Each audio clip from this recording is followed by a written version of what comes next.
Good morning guys. Last लेक्चरमध्ये आपण काय बघितलं? आपण डायरेक्ट कपलिंग मेथड बघितली, नंतर पॉवर ॲम्प्लिफायर बघितले, त्याचं इंट्रोडक्शन, त्याची प्रॅक्टिकल ब्लॉक डायग्राम बघितली, राईट. आणि पॉवर ॲम्प्लिफायरचे आपण बेसिक टाईप बघितले, कोणते कोणते आहेत अकॉर्डिंग टू, म्हणजे ते कशावर, ते डिफरंट पोझिशन जे आहेत लोड लाईनवर क्यू पॉईंटच्या, त्याच्यानुसार काय केलेलं आहे आपण, त्याची डिझायनिंग केलेली आहे ॲम्प्लिफायरची. तर कोणकोणते ॲम्प्लिफायर आहेत? Class A, class A B, class B आणि क्लास सी ॲम्प्लिफायर. ओके. आता बघूया आपण क्लास ए पॉवर ॲम्प्लिफायर बघूया. याच्यामध्ये काय आहे?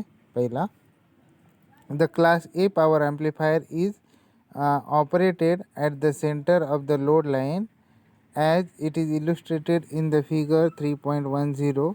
The operating point Q is located at the center of the load line. तर क्लास ए जो पॉवर ॲम्प्लिफायर आहे ते आपण तो काय केलं, त्याचा जो ऑपरेटिंग पॉईंट आहे लोड लाईनवरचा, तो सेंटरला आपण काय केलेलं आहे, त्याला सेंटरला ठेवलेलं आहे. मग ते आपण डायग्राम बघूयात लोड लाईनची, क्लास ए ऑपरेटिंग पॉईंटची. तर त्याच्यामध्ये जो क्यू पॉईंट आहे तो कुठं, लोड लाईनच्या सेंटरला ठेवलेला आहे, आणि हे क्लास ए ॲम्प्लिफायरमध्ये आपण करतो. तर बघूया त्याच्यामध्ये काय होतं. तर याच्यामध्ये बघा, एक्स ॲक्सिसवर काय काढले, व्ही सी काढले, वाय ॲक्सिसवर आय सी काढले. नंतर आपण लोड लाईन ड्रॉ केली, आणि लोड लाईनचा जो सेंटर पॉईंट आहे तो क्यू पॉईंट दिलेला आहे. आणि जर इनपुट आपण दिलं, सपोज किती इनपुट ए सी सिग्नल, त्याचा जो करंट आहे तो करंट आपण 100 मिली ॲम्पियर दिलं सपोज, आणि नंतर त्याचं आउटपुट आपल्याला मिळतं, ते आउटपुट आहे ॲम्प्लिफाय झालेलं, आणि ते आउट ऑफ फेज असतं आउटपुट इनपुटच्या 180 degree out of phase. Okay. तर याचं ॲडव्हान्टेजेस बघूया आपण क्लास एचं.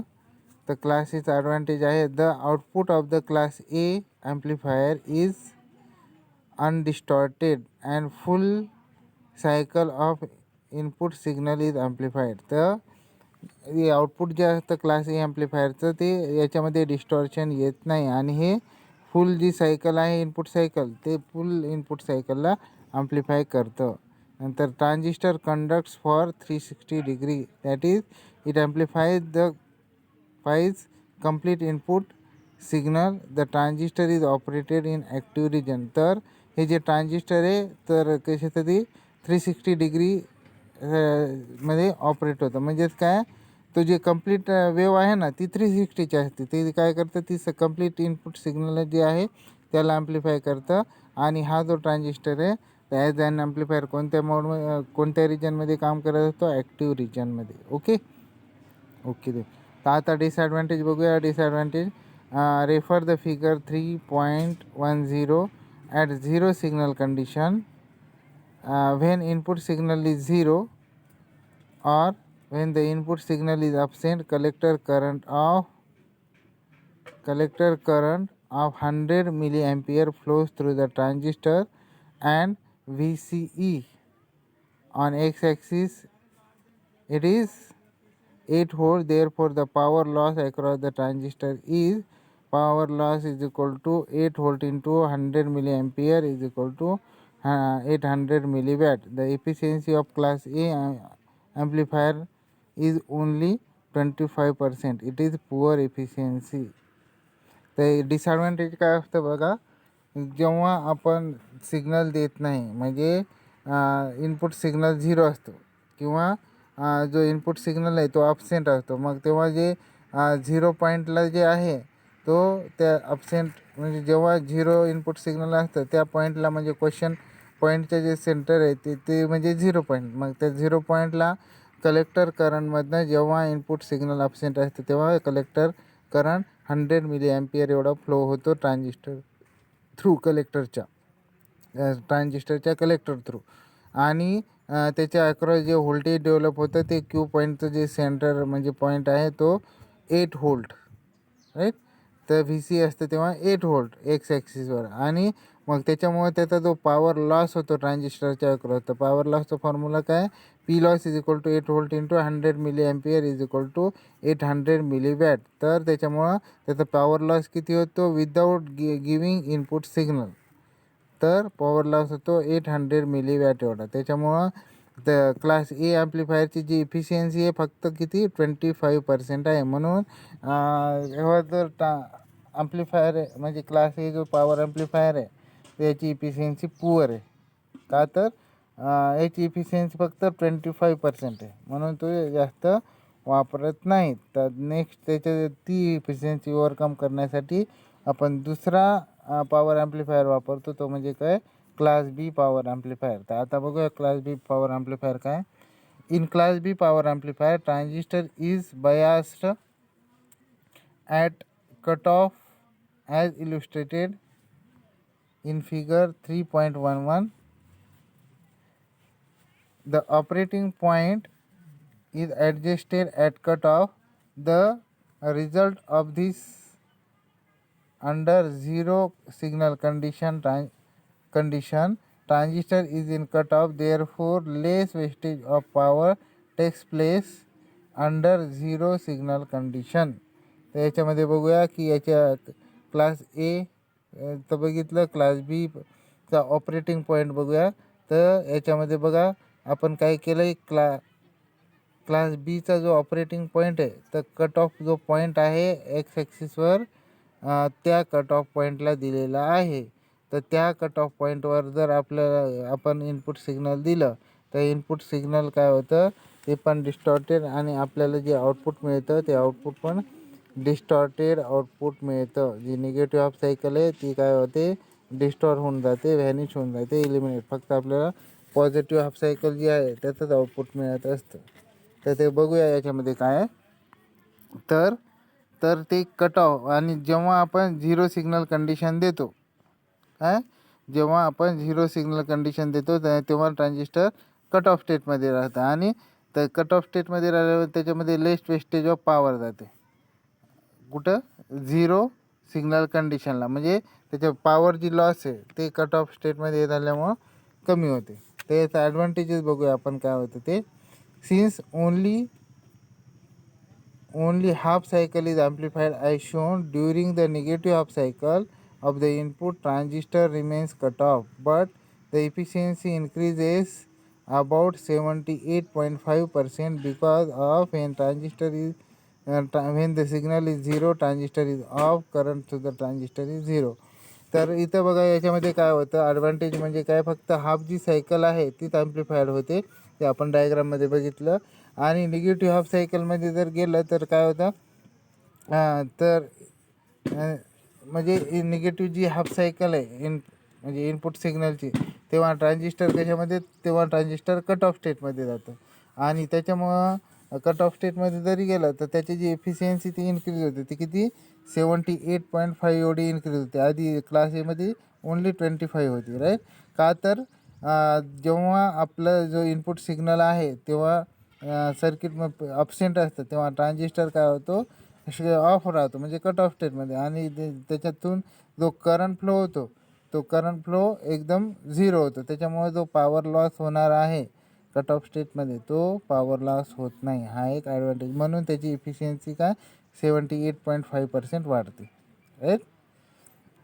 नंतर त्याचा डिसॲडव्हान्टेज बघूया. Since the transistor is biased at cut of, it conducts only for positive half cycle of the input signal. It remains cut off for negative half cycle as shown. The transistor amplifies only half cycle and thus extremely high distortion is produced.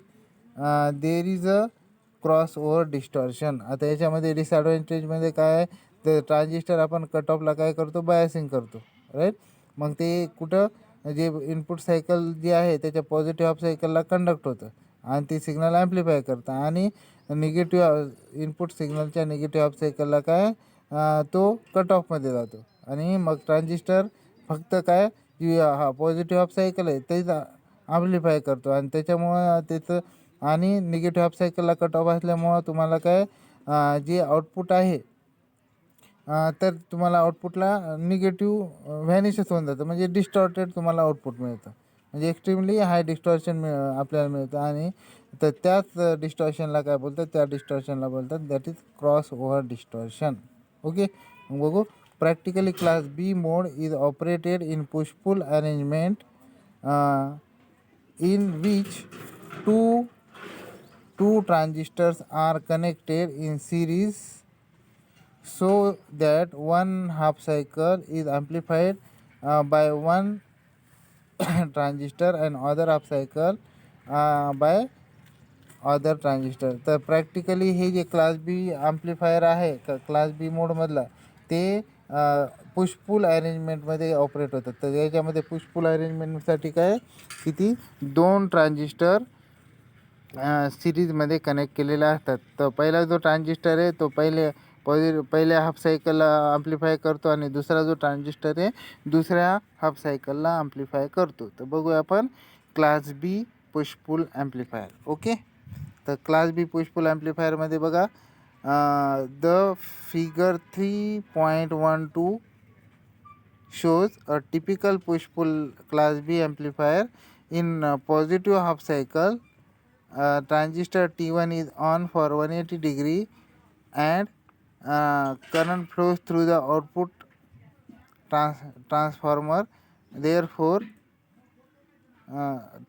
similarly, in negative half cycle, transistor T2 is on and T1 is cut off. It also flows through the output transformer and thus in the secondary side the amplified output is developed. तर याच्यामध्ये बघा तर आपण काय केलं आहे की class B push pull amplifier वापरली. तर पहिल्या जो आपण काय केलं आहे 2 जे ट्रान्झिस्टर आहेत तर 2 ट्रान्झिस्टर आपण सिरीजमध्ये लावले. दोन्ही transistor N P N transistor आहे. तर याचं कनेक्शन बघूया. पहिला जो ट्रान्झिस्टर आहे तर त्याच्या बेसला इनपुट दिलेला आहे साईन वेव्ह. नंतर त्याचा जो कलेक्टर आहे तो कलेक्टर जो आउटपुटला आपण ट्रान्सफॉर्मर वापरला आहे त्याच्या प्रायमरी वाइंडिंगला दिलेला आहे एक टोक. नंतर त्याचा जो इमिटर आहे पहिल्या ट्रान्झिस्टरचं ते दुसऱ्या ट्रान्झिस्टरच्या इमिटरला कनेक्ट करून त्याला एक आरई रेजिस्टन्स लावला आहे. इमिटर रेजिस्टन्स तो ग्राउंड केलेला आहे कॉमन करून, राईट.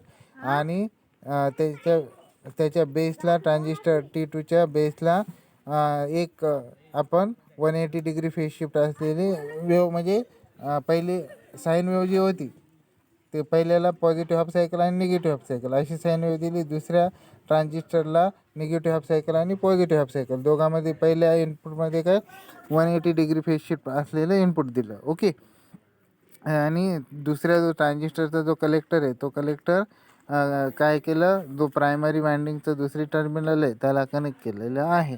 आणि त्या जो ट्रान्सफॉर्मर आहे ते प्रायमरी वाइंडिंगचं ते त्याचं जो सेंटर टॅप आहे तिथं आपण VCC दिलेला आहे. ओके, आणि सॉरी तो प्रायमरी वाइंडिंगला VCC दिलेला आहे. नंतर काय केलेलं आपण त्याचा जो सेकंडरी आहे सेकंडरी ट्रान्सफॉर्मरच्या सेकंडरीच्या अक्रॉस लोड रेजिस्टन्स लावलेला आहे. तर आपण कसं होतं ऑपरेट तर जर पॉझिटिव्ह आपण काय केलं एक साईन वेव्ह दिली तर पॉझिटिव्ह हाफ सायकलला काय होतं पहिला जो ट्रान्झिस्टर आहे T1 तो काय होतो ऑन होतो आणि तो ऑन झाला की त्याच्यातून काय होतं त्याच्यातून करंट फ्लो होतो. मग करंट कसा फ्लो होतो बघा ट्रान्झिस्टर T1 म्हणजे हाय पोटेन्शियल टू लो पोटेन्शियल म्हणजे VCC नंतर कलेक्टरकडनं इमिटरकडनं ग्राउंड होऊन जातो असा ट्रान्झिस्टर म्हणजे असा करंट फ्लो होतो, बरोबर. आणि मग तुम्हाला त्याच्यामुळं पॉझिटिव्ह हाफ सायकलला काय होतं ते तुम्हाला पॉझिटिव्ह हाफ सायकलला ट्रान्सफॉर्मरच्या सेकंडरीला तुम्हाला आउटपुट मिळतं आणि positive half cycle positive output येतं कुठं आउटपुटला T1चं आउटपुट, राईट. आणि नंतर निगेटिव्ह हाफ सायकलला काय केलं दुसरी जर आपण पल्स दिली आणि पहिली जर निगेटिव्ह पल्स आणि दुसरी जर पॉझिटिव्ह असेल आणि पहिला जो ट्रान्झिस्टर आहे तो 180 डिग्रीसाठी काय होतो तो फक्त हाफ सायकलसाठी म्हणजे 180 डिग्रीसाठी काय होतो तो ऑन होतो, राईट. आणि नंतर लगेच कट ऑफ स्टेटमध्ये जातो. नंतर निगेटिव्ह हाफ सायकलला काय होतं दुसरा जो ट्रान्झिस्टर आहे तो दुसरा ट्रान्झिस्टर ऑन होतो T2 ऑन होतो आणि T1 काय होतो ऑफ होतं. मग T2 ऑन झाल्यानंतर करंट कसा फ्लो होतो VCC कडनं मग कुठे येतो कलेक्टरकडनं इमिटरकडे आणि तो ग्राउंड होऊन जातो, सर्किट कंप्लीट होतं, राईट. मग त्याच्यामुळं तुम्हाला आणि तर प्रायमरी ला जर म्हणजे ते काय होतं तसं करंट फ्लो झालं तर मग सेकंडरीच्या अक्रॉस काय होतं व्होल्टेज डेव्हलप होतं त्याच्या इक्वला आणि मग तो म्हणजे तो कशाच्या अक्रॉस तो लोड रेजिस्टन्सच्या अक्रॉस आपण मेजर करतो आणि मग T2मुळे जो आपल्याला वेव्ह मिळते ती निगेटिव्ह हाफ सायकल. ओके, ती निगेटिव्ह हाफ सायकल आपल्याला मिळते ते T2मुळे आणि मग असे सिग्नल जो हाफ सायकल आहे ते काय करून म्हणजे ॲम्प्लिफाईड करून मिळतात. म्हणून याला काय बोलतात आपल्याला म्हणजेच काय पहिल्या जर ट्रान्झिस्टर आहे त्याच्यामुळं आपले हाफ जी पॉझिटिव्ह हाफ सायकल आहे ती ॲम्प्लिफाईड करून मिळते आणि दुसऱ्या ट्रान्झिस्टरमुळं काय मिळते आपल्याला निगेटिव्ह हाफ सायकल ॲम्प्लिफाय करून मिळते. म्हणून याला काय बोलतात पुश पुल ॲम्प्लिफायर. ओके, म्हणून बोलतात क्लास बी पुश पुल ॲम्प्लिफायर. ओके, तर याच्यात काही क्युरी आहे का कोणाला? क्युरी असेल तर बिंदास विचारू शकतात. तर त्याच्यानंतर बघा पुश पुल अरेंजमेंट कसं करावं लागतं. आता क्रॉस ओव्हर डिस्टॉर्शन याच्यामध्ये थोडंसं क्रॉस ओव्हर प्रॅक्टिकली तुम्ही बघितलं तर तुम्हाला क्रॉस ओव्हर डिस्टॉर्शन दिसतं. तर त्याच्यामध्ये आपण बघू शकता ती जे सिग्नल दाखवलं आहे साईन वेव्ह आणि त्याच्यामध्ये जे सर्कल दाखवलं आहे त्याच्यामध्ये थोडीशी क्रॉस काय क्रॉस ते सिग्नल झाले स्ट्रेट नाही आहे म्हणून तेच म्हणजे काय क्रॉस ओव्हर डिस्टॉर्शन. तर बघूया push pull arrangement eliminates much of the distortion, but at the midpoint of the two half cycles a distortion occur known as crossover distortion. This crossover distortion is produced because of non-linear characteristics of internal diode of the transistor and transistor at and below 0.6 volt. तर याच्यामुळं काय होतं बघा, तर push pull जे arrangement आहे त्याच्यामुळं आपण बरंचसं डिस्टॉर्शन एलिमिनेट करतो as compare to class B amplifier. ते आपण बघितलं आहे पूर्ण निगेटिव्ह सिग्नल डिस्टॉर्ट झालेलं येतो, पण याच्यामध्ये थोडंसं आपल्याला काय मिळतं डिस्टॉर्शन कमी करता येतं आणि तो डिस्टॉर्शन मग आपल्याला इथं कोणतं डिस्टॉर्शन दिसतं ते मिड पॉईंटला दिसतं. जे पॉझिटिव्ह आणि निगेटिव्ह हाफ सायकलचा जो मिड पॉईंट आहे तिथं आपल्याला थोडंसं काय डिस्टॉर्शन दिसतं मिड पॉईंटला. त्याला बोलतात दोन हाफ सायकलमधला, तर त्याला बोलतात क्रॉस ओव्हर डिस्टॉर्शन. आणि तो क्रॉस ओव्हर डिस्टॉर्शन कशामुळं प्रोड्यूस होतं, जे नॉन लिनियर कॅरेक्टरिस्टिक्स आहे इंटरनल डायोडचं ट्रान्झिस्टरमध्ये की त्याचं बॅरियर पोटेन्शियल किती असतं बिलो 0.6 volt असतं. तर ते इंटरनल डायोडचं जे नॉन लिनियर कॅरेक्टरिस्टिक्स आहे त्याच्यामुळं तो आपल्याला डिस्टॉर्शन मिळतो. ओके, तर आपण नेक्स्ट लेक्चरमध्ये बघूया class A B power amplifier. तर याच्यामध्ये class A class B push pull ॲम्प्लिफायरमध्ये कोणाला काही क्युरी आहे का? कोणाला जर काही क्युरी असेल तर बिंदास विचारू शकता. ओके, ते स्टॉप करूयात आपण.